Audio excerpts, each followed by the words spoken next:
They always said I was the dependable one, the quiet shadow behind my sister's spotlight, the daughter who never asked for much.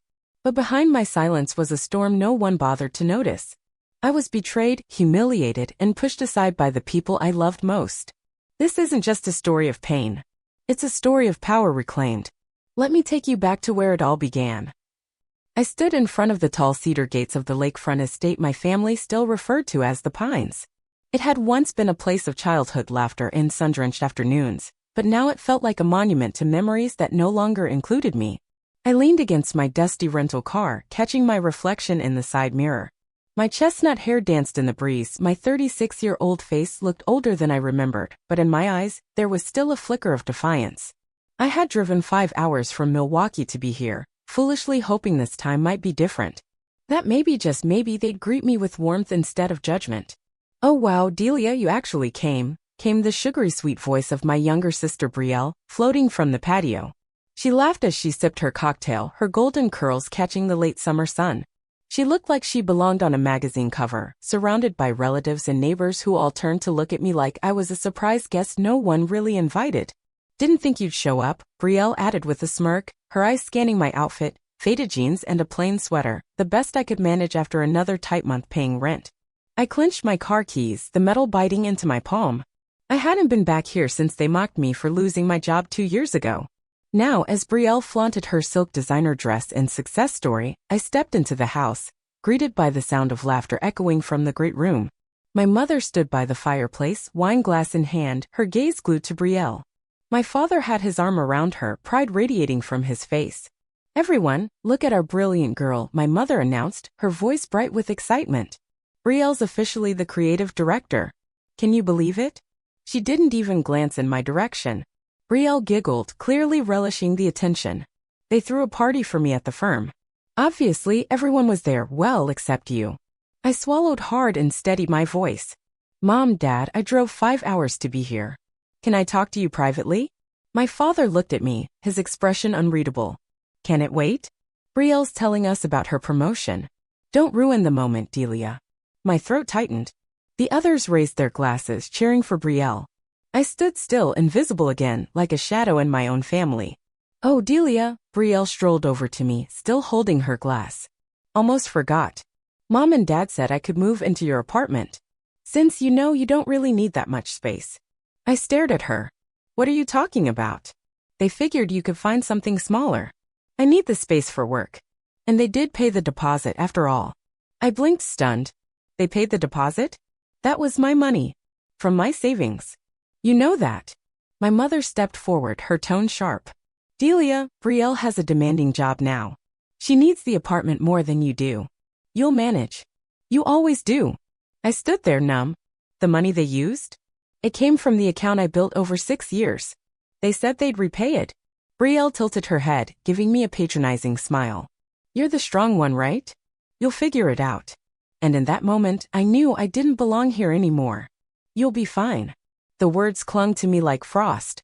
A lump rose in my throat, but I didn't let it fall. I stood frozen for a moment, staring at the people in front of me, people I once called family.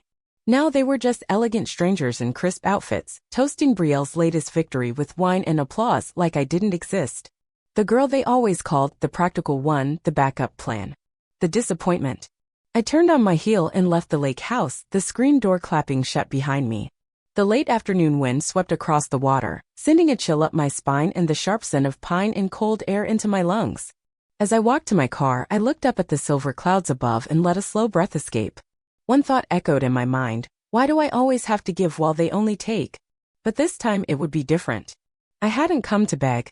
I came to say goodbye, and this time I meant it. Back at my apartment, 7th floor, no elevator, and a heater that rattled like it was choking, I tossed my coat over the chair. It wasn't much, but it was mine.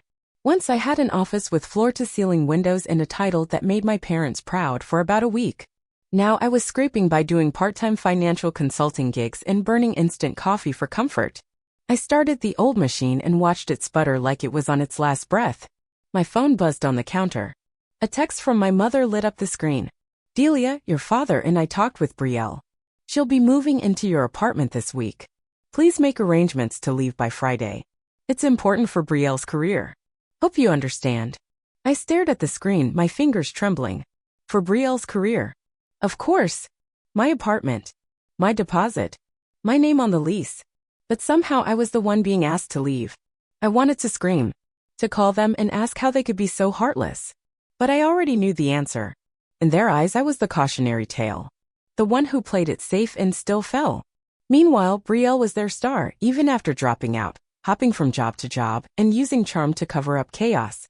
When she failed, they lifted her. When I failed, they shrugged and said, "Told you so." The phone rang again. Unknown number. I hesitated. Then I saw the name flash. Caleb Henson. Brielle's ex. I picked up. "Caleb." "Delia," he said, out of breath. "Can you meet me?" "At Ash and Pine Cafe." "It's urgent." "What's this about?" "Please," he said, his voice tight.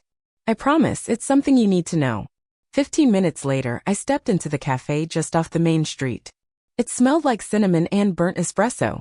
In the far booth, Caleb sat hunched over a paper cup, his hoodie pulled low over his eyes. He looked up as I slid into the seat across from him. His face was drawn, like sleep hadn't visited him in days. "Start talking," I said, folding my arms. "We haven't spoken in 3 years." "Why now?" Caleb rubbed his temples, then looked me dead in the eye. "Because Brielle has been hiding something from you," he said. "Something big." "Brielle's hiding something," Caleb said, his voice low and strained. I narrowed my eyes. "What do you mean?" He glanced around the cafe, then leaned in closer. "That car she's been showing off, the luxury SUV. Do you know where the money came from?" My jaw tightened. "From my savings."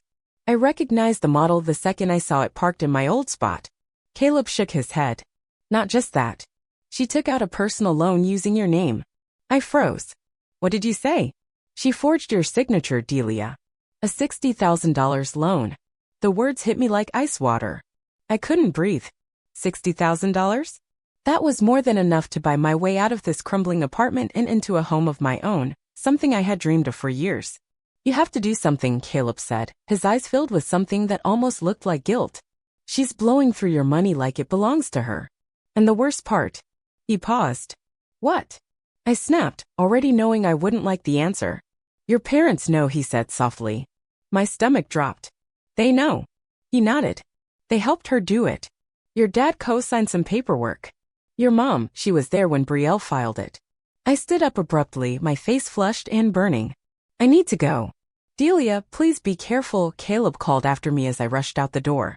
"She's not who you used to think she was." I walked quickly, almost running back toward my building, my mind racing, my heart pounding like it was trying to escape my chest. Every step I took only fed the fire growing inside me. How could Brielle do this to me? And how could they all just let her? When I reached the 7th floor of my apartment building, I stopped in my tracks. A large cardboard box sat right in front of my door. On top, taped to the lid, was a handwritten note in my mother's slanted cursive. "Please move out. Brielle needs the space." I stared at it, fists clenched at my sides. She had taken everything. My apartment. My savings. My dignity. And now even the hallway outside my door was no longer mine. Inside, I slumped onto the couch and powered up my old laptop, determined not to let grief drown me. But as the email screen loaded, a new message sat at the top of the inbox.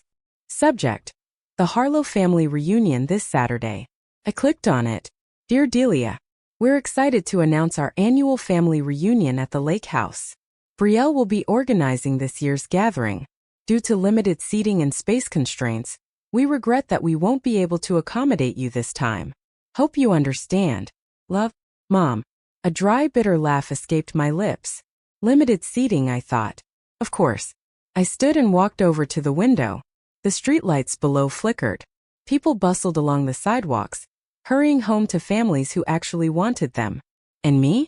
Even after covering the roof repairs on that lake house, after paying the heating bill last winter when the pipes froze, I was the extra piece. The outsider.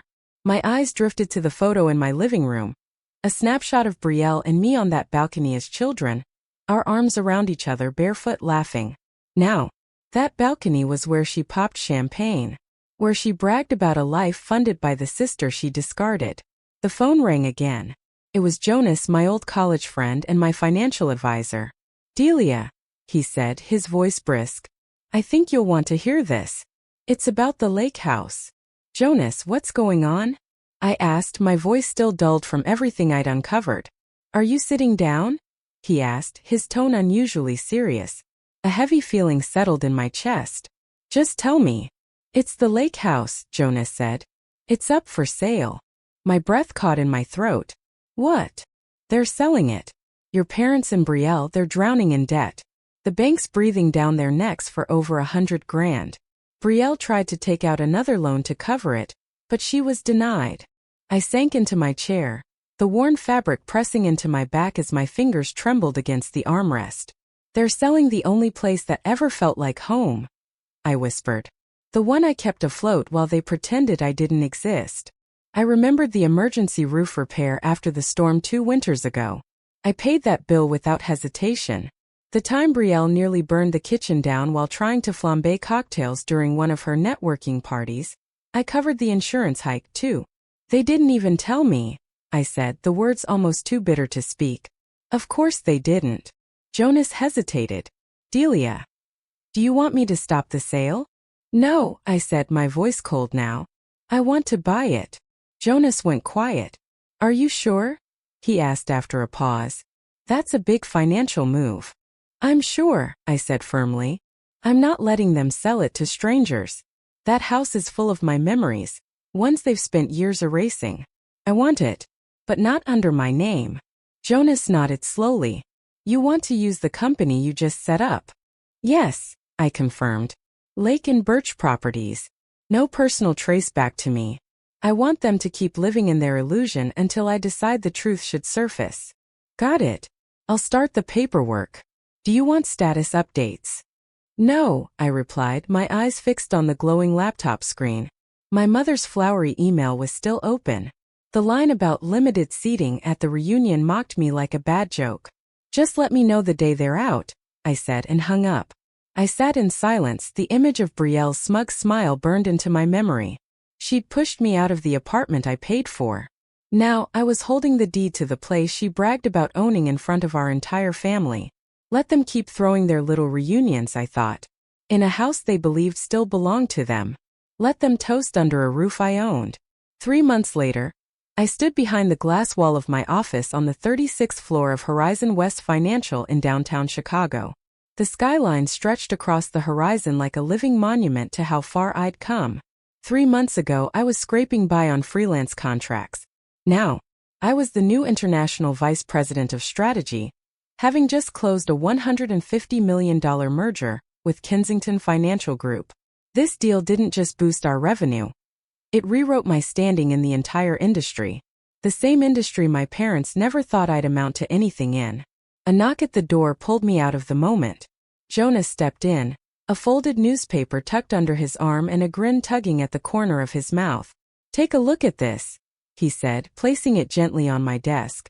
I unfolded the paper, and there I was front and center. Delia Ward, the woman redefining financial power in the Midwest. A full-page spread. My photo above the fold. My name undeniable.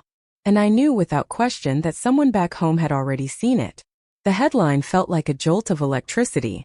Delia Ward, the woman who transformed Horizon West Financial. Beneath it, a photo captured me shaking hands with the senior executives of Kensington Financial. My smile was sharp, composed. Every inch the woman they once said would never amount to much. I can't believe it, I whispered. Jonas sat across from me, his expression unreadable but proud. Believe it, he said. You did this, Delia. No one can ignore it now. I nodded, still staring at the newspaper as if the ink might suddenly vanish. I wasn't dreaming. This was real.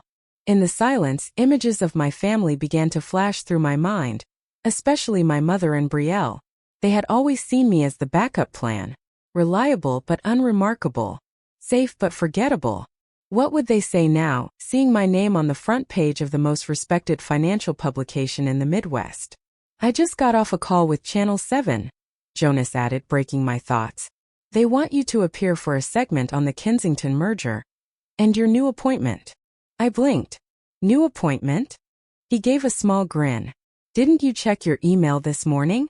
The board approved your relocation. You're heading to Hong Kong. I sat back in shock. Hong Kong? Yep, Jonas nodded. You'll be managing the entire Asia-Pacific strategy from the new global headquarters. It's everything you once said you wanted. Lights. Growth. Expansion. My chest swelled with disbelief and then pride. Hong Kong. I'd once looked at photos of Victoria Harbor and wondered what kind of person got to live that kind of life. Now that person was me. You deserve this, Delia, Jonas said quietly, placing a hand on my shoulder. But before you go, I think you need to see something. He pulled out his phone, tapped a few buttons, then handed it to me. On the screen was a live video stream. The lake house. The one I secretly bought. In the center of the living room, Brielle stood with a wine glass raised high, her voice bubbling with laughter. Everyone, I just want to say, I've officially been named business director of the family company, she announced proudly. Cheers erupted from the crowd. Brielle twirled, soaking in the attention. I told you I finally have it all. This house, this title. And all of you. I stared at the screen, jaw tight. They have no idea you own it, do they? Jonas asked, watching me closely. I gave him a half smile. Not a clue. And I don't plan on telling them. Not yet. Jonas tilted his head. So when will you? I turned back toward the massive window, where the Chicago skyline stretched wide and golden. Once I'm settled in Hong Kong. Once they're comfortable in their illusion. Then I added softly, that's when I'll send the deed notice. I want to see their faces when they realize the house they flaunted belongs to me. Jonas raised a brow. You've changed. I looked at him, gaze calm and unwavering. No. I've just stopped bowing. At that moment my phone rang. An unfamiliar number lit the screen. I hesitated, then answered. Hello. Delia. My mother's voice trembled, heavy with something unfamiliar, fear. I just read the article about you. Is it true? You're really the international VP at Horizon West. I let out a soft, bitter laugh, the pain wrapped in pride. Yes, Mom. It's true. And for the first time in years she had no words. Yes, Mom. Now you finally see the truth, don't you? The line went quiet. For a moment I thought she'd hung up. Then her voice returned, shaking and hesitant. Delia. Can you help Brielle? I froze, my grip on the phone tightening. Help Brielle. I repeated, my voice low. The same sister who stole my apartment. Who drained my savings. Who held parties in the lake house she bragged about owning, without ever knowing it was mine. She's in serious trouble, my mother added quickly. The company found out about the forged documents. She's been fired. There's talk of legal action. I closed my eyes, inhaling slowly. This was the moment I had waited for. The moment they would finally understand what it felt like to be discarded, desperate, and unseen. The moment they'd realize I was no longer the woman they could trample without consequence. I'm sorry, Mom, I said coldly, each syllable like ice. I'm getting ready for my flight to Hong Kong. And this time I'm not looking back.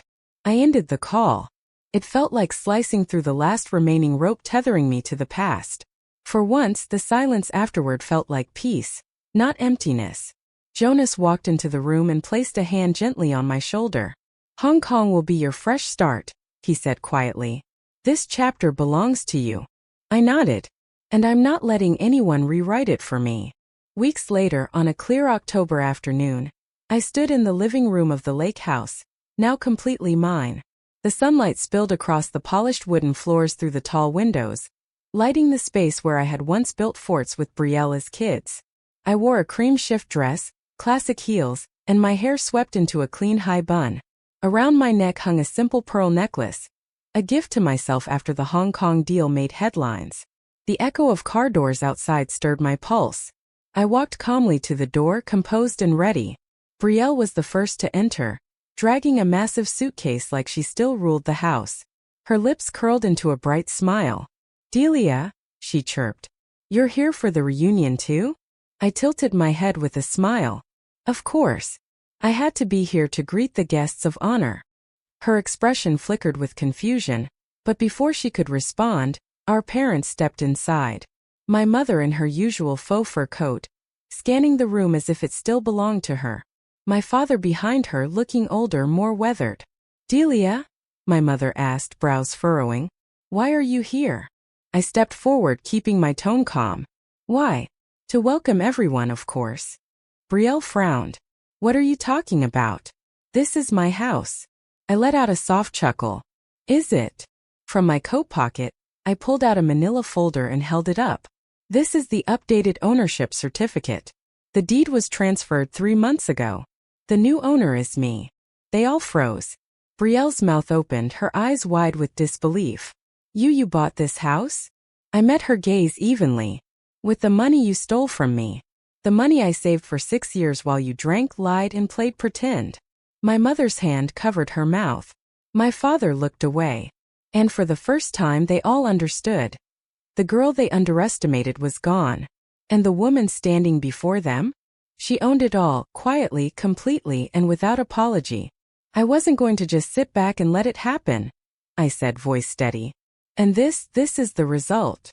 My mother's eyes welled with tears. Delia, how could you do this to your own family? This house holds all our childhood memories. How could you take it from us? I took a slow step toward her until we were face to face. Oh, you want to talk about childhood memories? I said, my voice low but sharp. Then let's talk. Do you remember the mornings I woke up at 5 to make breakfast for Brielle before school? The times I took days off work to babysit her while she was unemployed and drinking herself sick? Where were you then? My mother's gaze dropped to the floor. Silence. I turned to my father, the man I had once trusted to be the protector. And you, I said. Do you remember the last time you told me you were proud of me? Or have you always just had room in your heart for your golden daughter? He clenched his jaw but said nothing. His silence only confirmed what I'd always known. Brielle's fists curled at her sides, her cheeks burning. What exactly are you trying to prove, Delia? She snapped. You think just because you've got money now, you get to humiliate me? I raised an eyebrow, letting the weight of her words hang before I answered. Humiliate you? I said calmly. This isn't humiliation, Brielle. This is accountability. And trust me, you don't know the first thing about humiliation. I walked to the kitchen counter, pulled out a neatly clipped stack of papers, and laid them on the dining table. These are your hotel reservations, I said. Rooms booked at the Lakeside Regency top-floor suites. Perfect for hosting this year's family reunion. My mother's eyes widened. A hotel? Why would we go to a hotel? This is our. I cut her off, not angrily, just firmly. Your house? No. This is my house. And I won't be hosting anything here. Not now. Not ever. Brielle stormed toward me, eyes wide with fury. You're a monster. How long have you been planning this? I didn't flinch. Since the day you kicked me out of my own apartment, I said coolly. And Brielle? This is just the beginning. Her voice cracked. You'll regret this, Delia. I swear you'll pay.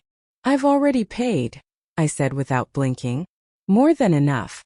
Now it's your turn. Outside the window, the lake surged in steady, crashing waves. But for once, the chaos didn't reach me. I was done standing on the sidelines of my own life. 3 weeks later, I sat by the window of my new apartment in downtown Chicago. The city lights shimmered like stars across the skyline.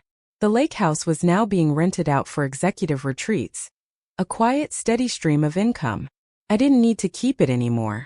It was no longer my anchor, it was leverage. My phone rang. It was my mother. I stared at the screen. She hadn't called since that day. Neither had Brielle. I almost let it go to voicemail, but something inside me whispered closure. Picked up. Delia. Her voice was thin, almost unrecognizable. Can I see you? I sighed, leaning back. What do you want? I just want to talk. Please. I closed my eyes, forcing myself to stay composed. Fine, I said. Meet me at the cafe on Rosewood and 6th. 3 o'clock. At exactly 3, I sat in the corner booth, hands wrapped around a warm latte. The air was heavy with roasted beans and unspoken truths. And then I saw her walk in, smaller than I remembered. My mother stepped into the cafe, thinner and more fragile than I remembered. Her shoulders sloped with an invisible weight, and she moved like someone who had aged a decade since we last spoke. She found her way to the booth and sat down across from me, her hands wrapped tightly around the strap of her purse. Her eyes were hesitant, rimmed with red. What do you want to say? I asked, breaking the silence first. She inhaled shakily. I've been thinking a lot. Since that day at the lake house, she said. I was wrong, Delia. I never should have let things go this far. I folded my arms unmoved. Is that so? Then tell me, I continued. Why didn't you speak up when Brielle took over my apartment? When she drained my savings and acted like it was hers? What did you do? My mother dropped her gaze, fingers twisting together nervously. I knew, she whispered. I knew all of it. But I kept quiet because I was afraid. Afraid if I confronted her, I'd lose Brielle. I let out a cold, humorless laugh. So you chose to lose me instead? She didn't respond. Then from her purse, she pulled out a small black box and slid it across the table. Open it. I hesitated but eventually lifted the lid. Inside were folded photographs faded with time. Letters. A handful of crayon drawings. My handwriting small and hopeful. At the bottom was the letter I'd written her when I moved into my first apartment after college, telling her about my dreams, my plans, my new life. The one I thought she'd thrown away. You kept all of this? I asked, my voice catching. I never forgot you, Delia, she whispered. I was just weak. I thought if I acknowledged what Brielle had done, she'd hate me. But now I see, I already lost you. I looked into her eyes, and the steel in my chest began to soften. But only slightly. The wound was still there, aching like something old and deep. So what do you want now? I asked. She reached out, her hand barely touching the edge of mine. I just want a chance. I'm not asking you to forgive me, not yet. Just let me prove that I still care. I slowly pulled my hand back and stood up. You know, all I ever wanted was for you to stand by me. Just once. And you never did. I paused. Now I need time to decide if I can ever let you in again. Her lips parted, her expression stricken. Delia, please. But I turned and walked away. 2 days later I was back in my office, my skyline view stretching across the city, when the door burst open. Brielle. She rushed in, her face pale and tear-streaked, makeup smeared, hair a mess. You have to help me, she gasped, desperation pouring out of her. I looked up from my laptop unimpressed. Help you? And why would I do that? The company found out I faked my degree, she admitted, her voice breaking. They fired me. I have nowhere to go. No job. No money. And Mom. She doesn't know what to do. She dropped to her knees in front of my desk, sobbing. I know I was awful to you, Delia. I stole from you. I lied. But I have nothing left. I stood slowly, walked around the desk and knelt in front of her. You know, Brielle, I used to be you. Begging to be seen, to be loved. But I'm not that woman anymore. And I lifted her chin to meet my eyes. If you really want to start over, I said softly, I'll help you. But just this once. Brielle nodded frantically, tears falling like rain. I promise, Delia. I'll never betray you again. I stood, voice firm. Then get up. She hesitated, then slowly rose to her feet. I'll offer you a job, I continued. But you're starting at the bottom. Entry level. No shortcuts, no special treatment. Understand? Yes, Brielle said through sobs, grabbing my hand. Thank you. Thank you so much. She left my office still crying, her shoulders hunched and fragile, but walking on her own 2 feet for the first time in years. I turned back to the window. The golden afternoon light streamed across my desk, casting long shadows across the floor. A quiet peace settled over me. For the first time in years, I didn't feel the weight of my past pressing on my chest. Was it over? Was it healing? I wasn't sure. But at least now, I was open to the idea of trying. 3 months later, I stood on the balcony of my apartment in Hong Kong, a glass of red wine in hand. The skyline shimmered like diamonds under the night sky. My life had changed so quickly, I could barely keep up. International vice president. Negotiations. New deals. Endless travel. My schedule was packed, my responsibilities massive. And yet, under all the accomplishment, there was a persistent hum of loneliness. The phone rang beside me. Brielle. I set down my wine glass, my fingers hesitating above the screen. Then I answered. Delia? Her voice was shaky but not broken. I'm here. I just wanted to tell you. She paused, took a breath. I got a new job. My first one since everything fell apart. I leaned against the railing, a wave of relief rolling over me. Really? You did it? Yeah, she said, a quiet laugh breaking through. I'm a receptionist. It's not glamorous, but it's mine. I'm paying rent. Covering my own groceries. No help. I smile faintly. That's all I ever wanted, Brielle. For you to stand up on your own. She was quiet for a moment. Are you still angry with me? I looked out at the harbor, lights dancing across the water. I said honestly. And for a long time I held on to it like a shield. But anger's heavy, Brielle. I'm tired of carrying it. So, you forgive me? She whispered. With conditions, I said. You stay on your feet. You stop asking Mom for help. You support yourself. You prove you've changed. And if you do, my door's always open. She sniffled. I understand. And I won't let you down. I nodded. But I didn't say anything more. Forgiveness was one thing. Trust, that would take time. The next morning, as I was reviewing financial statements, a soft knock came at my office door. Come in, I said, eyes still on my screen. The door opened slowly and I looked up and froze. My mother stood in the doorway. She wore a plain navy dress and clutched her handbag tightly against her chest. Her face was tired but calm, her eyes glassy. Delia, she said, her voice barely above a whisper. I know you're busy. But I needed to see you. You flew here? From Chicago. I asked, stunned. She nodded, gaze dropping. I had to. There are some things I need to say in person.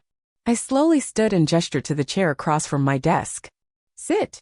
She nodded and took the seat, still holding the bag like a life raft. I've been thinking a lot since everything that happened.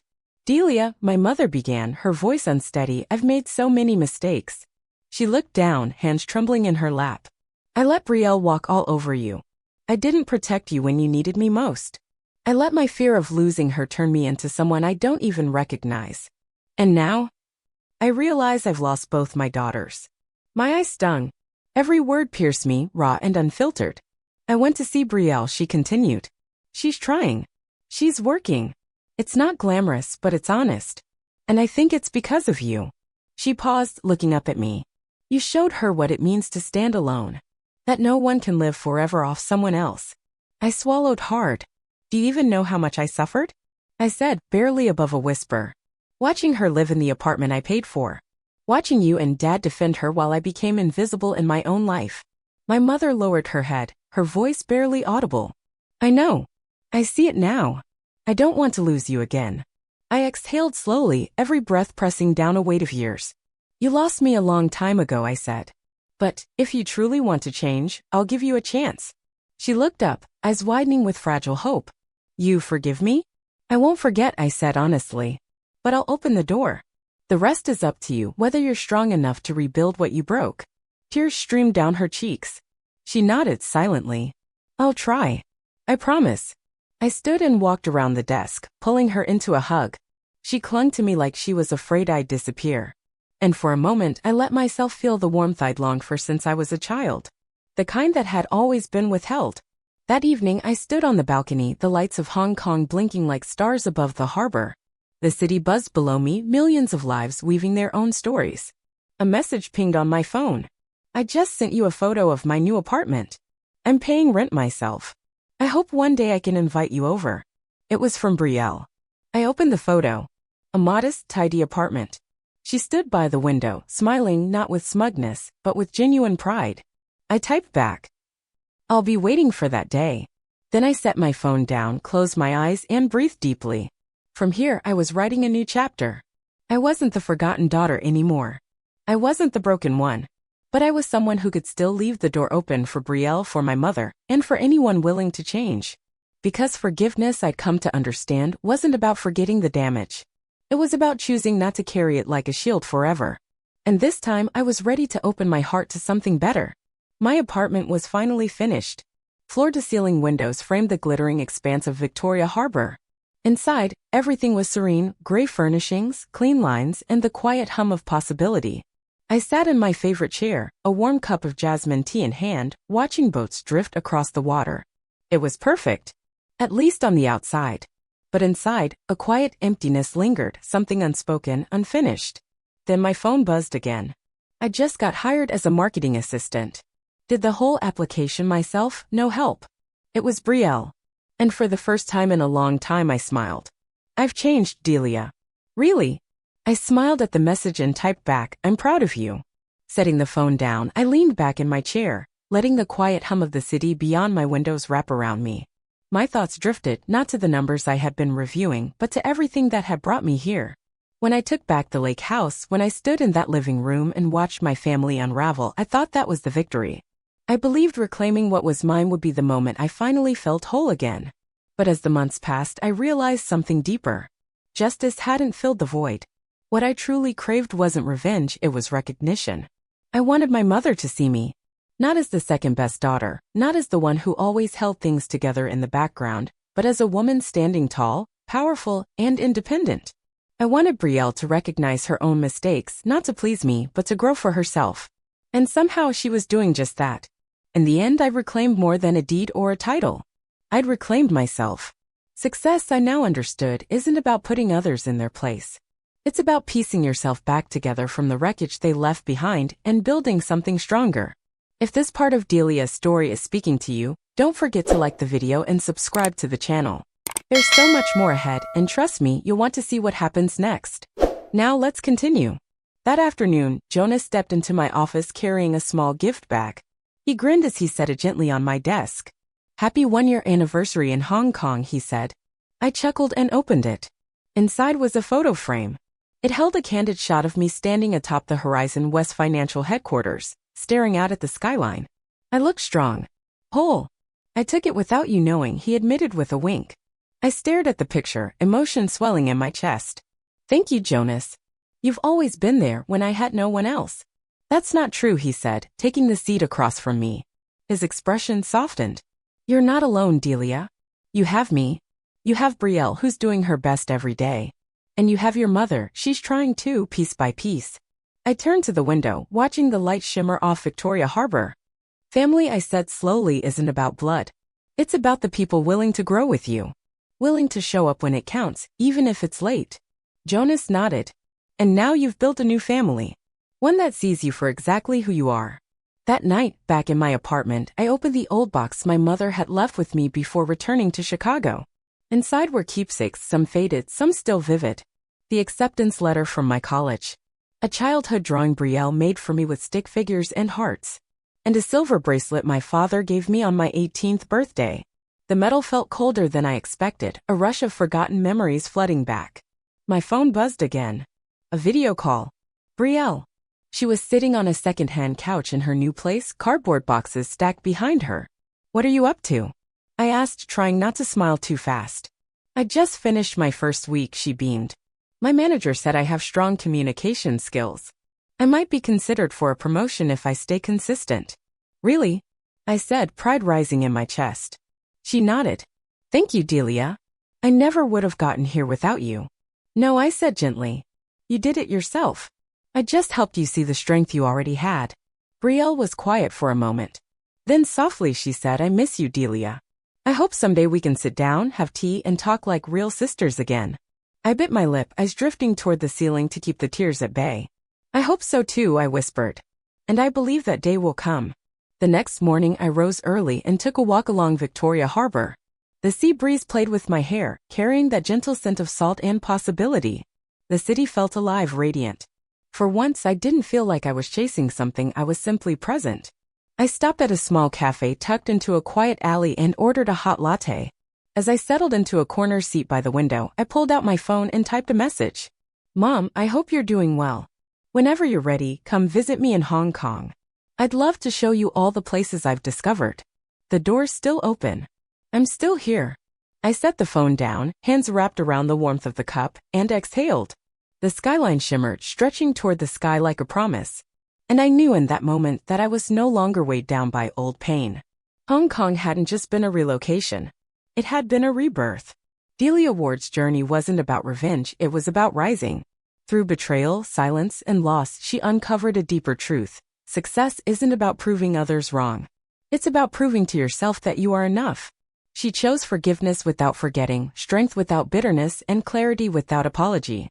And in doing so, she redefined what it means to be family, not by blood, but by truth, growth, and the willingness to change. What do you think of Delia's transformation? Was her open heart worth it after all she endured? Share your thoughts in the comments, and don't forget to follow the channel for more powerful stories about healing, justice, and rediscovering your voice.